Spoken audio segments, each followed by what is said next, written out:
Hello, আসসালামু আলাইকুম everyone. কেমন আছেন সবাই? আশা করি সবাই অনেক ভালো আছেন। আমি আলহামদুলিল্লাহ ভালো আছি। তো এখন আজকে আমি খিচুড়ি রান্না করব। সো এটার প্রিপারেশন নিচ্ছি। সবজি খিচুড়ি। সো আমি ফার্স্টে পেঁয়াজ ভেজে নিচ্ছি। এরপরে নেক্সট থাকুন, দেখতে থাকুন। তো এখন আমি সবজিগুলো সব দিয়ে নিচ্ছি। এখানে আছে লাউ, তারপর কুমড়া, তারপর ঝিঙা, এই ৩টা। তো এখন আমি হলুদ দিয়ে নিচ্ছি। তারপরে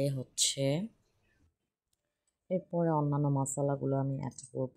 এখানে আমি এখন ধনিয়া গুঁড়া, তারপরে জিরা গুঁড়া, মানে নর্মাল আমরা যা যা দেই আর কি, সেগুলো সব কিছু দিয়ে নিব।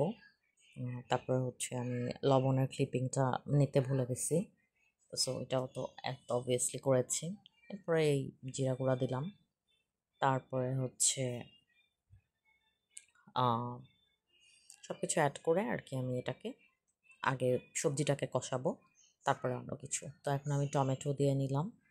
টমেটোটা আমার অনেক বেশি পছন্দ। আমি খুব লাইক করি টমেটো খেতে। আমি ডালে দেই, আমি বিভিন্ন মাছে দেই, আমি মাংসে দেই। কাঁচামরিচ দিয়ে নিলাম কিছু ঝালের জন্য। আমি গুঁড়ামরিচ ইউজ করিনি। তো এখন আমি ভালো করে এটাকে নেড়ে নিচ্ছি কিছুক্ষণ।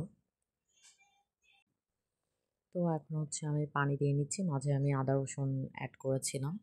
সো একটু পানি দিয়ে আমি সবজিটাকে কষাবো। তারপরে আমি এটার মধ্যে চাল দিয়ে দিব।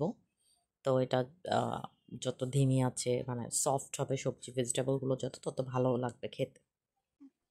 সো এখন আমি চাল দিয়ে নিচ্ছি। আমি নর্মাল চাল ইউজ করতেছি। আজকে আমার বাসায় পোলার চালও নেই, তারপর ঘি নাই। সো এটাই। তো এটার মধ্যে এখন আমি চাল অ্যাড করে নিব। এটার মধ্যেই চালটাকে আমি পানি দিয়ে তারপরে একবারে রান্না করব। অনেকে আগে চাল দেয়, তারপরে সবজি অ্যাড করে, এই আর কি। সো এটার মধ্যে আমি 2টো ডিম অ্যাড করে দিয়েছি এবং এরপর আমি আরও পানি দিয়েছি, যেহেতু পোলার চাল না, ভাতের চাল।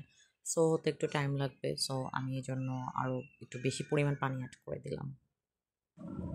তো এই তো আমার খিচুড়ি